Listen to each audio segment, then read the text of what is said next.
आगे बढ़े और खबर शामिल कर लेंगे भक्कर से ही। हमारे नुमाइंदे मोहम्मद रिजवान औलख की रिपोर्ट के मुताबिक बल्दिया भक्कर में करोड़ों रुपए की सरकारी मशीनरी तबाह, लेकिन इसकी मद में महाना बुनियादों पर कौमी खजाने से पैसा निकलवाया जाने लगा। अरबाब इख्तियार ने इस पर तबसरा करने से इनकार कर दिया। मजीद देखते हैं इस हवाले से ये रिपोर्ट।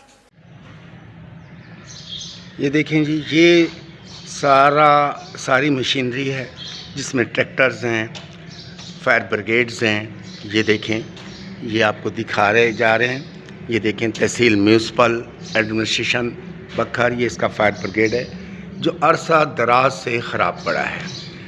और ये लाखों रुपए की मशीनरी और इसका मटेरियल कहाँ जा रहा है, इसके मद में निकाला जाने वाला पेट्रोल रोज़ाना की बुनियाद पर इस्तेमाल हो रहा है, पर्चियाँ कट रही हैं, वो उसका कौन हिसाब देगा, ये कौमी ख़जाने को क्यों लूटा जा रहा है, इसके बारे में हम डिप्टी कमिश्नर बखर से कहते हैं वो फौरी तौर पर इसका बंदोबस्त करें, इसके बारे में तहकीकात करें और जो इसमें मुलविस हैं उनके ख़िलाफ़ कार्रवाई अमल में लाई जाए।